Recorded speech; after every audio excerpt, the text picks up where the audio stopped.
नमस्कार दोस्तों, मैं हूं गणेश युवरकर और आज आपको मैं बताऊंगा कि रिया चक्रवर्ती का क्या मैसेज था लास्ट सुशांत के लिए, और सुशांत ने ऐसा क्या मैसेज भेजा रिया को, लास्ट मैसेज, और ये कौन कहता है, क्या कहता है, और इसमें पूरी कितनी सच्चाई है, और क्या वाकई में रोल है महेश भट्ट साहब का कि इस तरह से वो हर बार, एक्चुअली रिया चक्रवर्ती ही नहीं, हर बॉलीवुड के इंटरफेयर के बारे में वो घुसे रहते हैं। लेकिन इससे भी ज्यादा इंपॉर्टेंट, महेश भट्ट से ज्यादा इंपॉर्टेंट हमारे लिए आज रिया चक्रवर्ती और सुशांत सिंह राजपूत का केस है। तो मैं ज्यादा करके बात करूंगा रिया चक्रवर्ती और सुशांत सिंह राजपूत के बारे में, जो लास्ट मैसेज दोनों ने एक दूसरे को ऐसा क्या भेजा था और किस तरह से रिया ने एक झूठ बोला है जो मीडिया में उसने कुछ और बोला और रियल में एक झूठ बोला है, कि किस तरह से मैं प्रूफ करके रहूंगा आपके सामने इस वीडियो में। आगे बढ़ने से पहले प्लीज एक ही रिक्वेस्ट है मेरी कि इस चैनल को सब्सक्राइब करो, इस वीडियो को लाइक और शेयर करना ना भूलो। कमेंट बॉक्स मैंने ऑन है, एक दूसरे के तो नहीं, लेकिन आपके कमेंट मैं पढ़ूंगा और रिप्लाई कर दूंगा। तो चलिए आगे बढ़ता हूं इस वीडियो में। एक वीडियो आप पहले देख लीजिए, छोटा सा वीडियो है, साइड में चलेगा, देखिए। On the 9th सुशांत का मुझे लास्ट मैसेज आया था, हाउ आर यू माई बेबू, क्योंकि वो जानता था मेरी तबीयत ठीक नहीं है। लेकिन 8 दोपहर को मैं घर आई थी और 9th दोपहर तक उनका कोई मैसेज या कॉल नहीं आया था, इसलिए 9th को जब उन्होंने ये वाला मैसेज भेजा, हाउ आर यू माई बेबू, मैं काफी सैड थी। आई वॉज वेरी हर्ट कि ना तुमने मुझे फोन किया, तुमने एक मैसेज भेजा है, सिर्फ ये जानते हुए कि मैं कितनी एंग्शियस हूँ, मैं कितनी बीमार हूँ। तो उन्हें मैंने ब्लॉक कर दिया 9th को, क्योंकि मुझे लगा कि he doesn't want me any more, और उनके बहन के बीच में I didn't want to come, I didn't want to interfere, और वो काफी I blocked him on the 9th। जी। And your parents supported this decision? Who are very close to Sushant? My parents were unaware of this. इस video में रिया चक्रवर्ती ये कहती है, जिस तरह से आपने सुना, रिया चक्रवर्ती ये कहती है कि सुशांत को मेरी चिंता थी, तो 9 तारीख को उसने पूछा, 9 तारीख को पूछता, सुशांत ने पूछा मैसेज करके कि तुम कैसे हो बेबू, बाबू, बेबू, जो भी, ये पूछा सुशांत ने मैसेज करके रिया ने, और उसके बाद नंबर ब्लॉक कर दिया। क्या कहा? उसके बाद नंबर ब्लॉक कर दिया।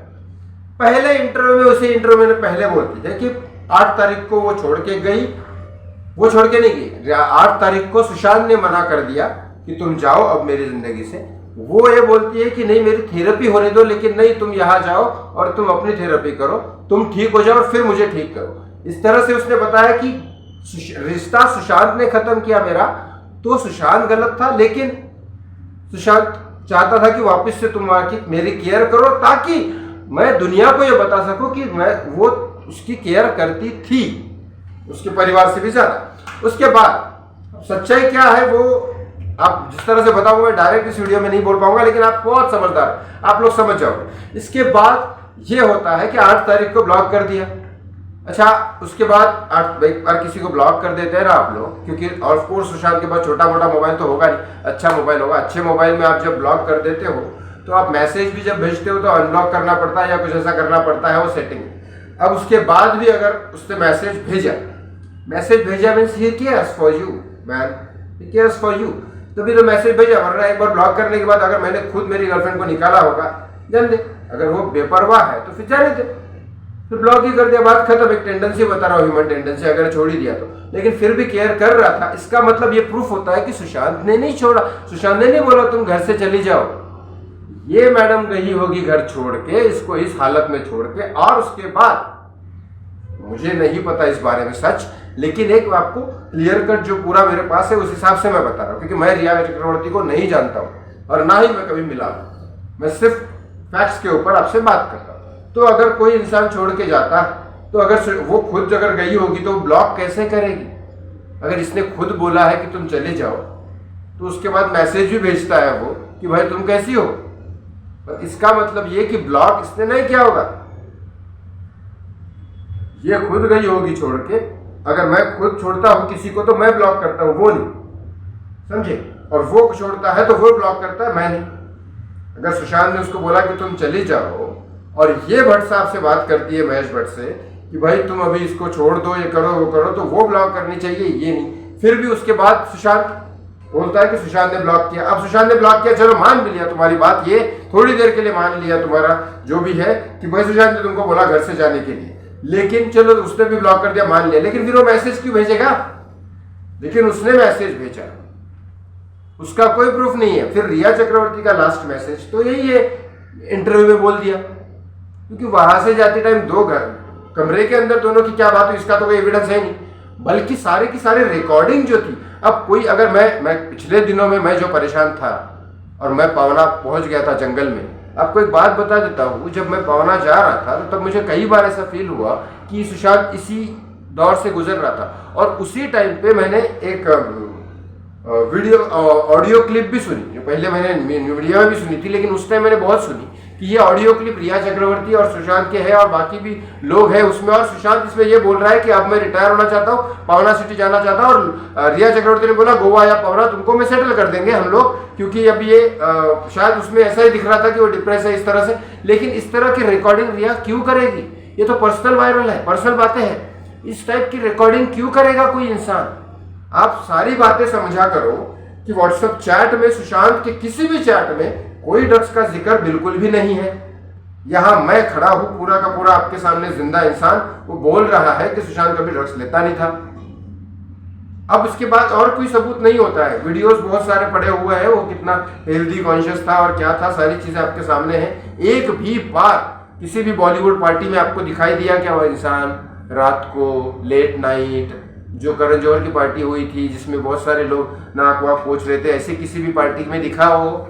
नहीं। हाँ, किसी के बर्थडे में गया वो अलग बात है यार, मेरे घर पे भी रात को आया तो लेट नाइट गया हो। लेकिन ये अलग बात है कि यहाँ पे कैसे कि व्हाट्सएप चैट में सुशांत के एक बार भी ड्रग्स का जिक्र नहीं दिखता। पिठानी के दिखता है, शोभिक के दिखता है, रिया के दिखता है, वो दीपेश सावंत के दिखता है, लेकिन इसके नहीं दिखता। फिर भी वो लेता है। वो तुमको छोड़ के जाने को बोलता है या तुम छोड़ के जाती हो पता नहीं, लेकिन ब्लॉक वो करता है, ये तुम बता देती हो, और फिर उसके बाद बोलता है मैसेज भी वो भेजता है। ये सारी चीजें एक तरफ दर्शाती है कि कहीं ना कहीं ये पूरा का पूरा इंटरव्यू जो था वो सही नहीं था, इसमें बहुत सारी चीजें अलग थी। और अगर ये इंटरव्यू सही नहीं था तो इसका मतलब सीबीआई में कुछ और बोला गया, और सीबीआई में अगर सच बोला गया तो मीडिया में जितना भी कुछ बोला जाए उसका कोई मतलब नहीं बनता लॉ एंड ऑर्डर में, लेकिन मीडिया की वजह से प्रेशर जरूर पड़ता है। मतलब कहने का मतलब आखिर में ये भी है कि मीडिया जब चाहे तब किसी भी टॉपिक के ऊपर प्रेशर बना सकती है, वो सच हो या झूठ हो, क्योंकि कोर्ट में तो कुछ है ही नहीं ना, इसका यही नहीं है मीडिया क्या बोलती है क्या नहीं बोलती है, सोर्स ने उसको ऐसा कहा, या फिर जो इंसान जिंदगी में जिंदा है ही नहीं उसके ऊपर कुछ भी मर दो, प्रूफ तो होना है नहीं, तो तुम बोल रहे हो सच, यही मानना पड़ेगा। तो आधे लोग रिया की साइड हो जाते हैं, आधे लोग सुशांत की साइड हो जाते हैं, ये फैक्ट है मीडिया में चलने की वजह से। तो मीडिया की बहुत रिस्पॉन्सिबिलिटी बनती है कि आप जांच पड़ताल करके सारी चीजें बोलो। आज मैं इस YouTube चैनल पे अगर कुछ बोलता हूं तो फैक्ट्स आपके सामने रखूंगा, फिर बात करूंगा, वरना नहीं बोलूंगा डायरेक्ट। मैं तो मुंह ढके ऐसे 50 वीडियो बना दूं कि हाँ इसने इसको पकड़ा, इसने इसको पकड़ा, इसी ने किया, मैं जानता हूं। अरे मैं जानता हूं मीन्स व्हाट? कुछ फैक्ट्स होने चाहिए ना, तो फैक्ट्स के ऊपर ये रखा जाता है कि फैक्ट्स के ऊपर वो इंटरव्यू नहीं था, वो इंटरव्यू उसने कहा दिया।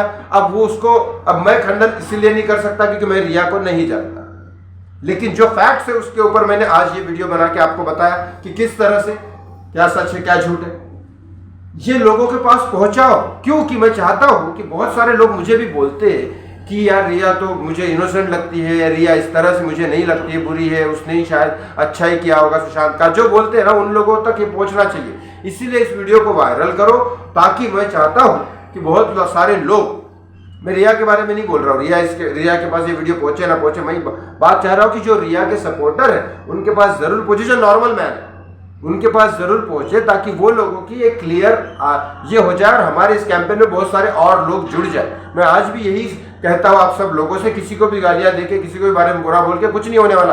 अगर आपको गर्दन पकड़नी है तो सीबीआई की पकड़ो, क्योंकि वो आपका अधिकार है। सीबीआई एक एजेंसी है भारत की और बहुत बड़ी एजेंसी है और वहां के ऑफिसर्स वाकई में टैलेंटेड होते हैं, बहुत बड़ी एग्जाम देने के बाद होते हैं और वो सक्षम है सुशांत का केस सॉल्व करने में और उनके पास एविडेंस भी है।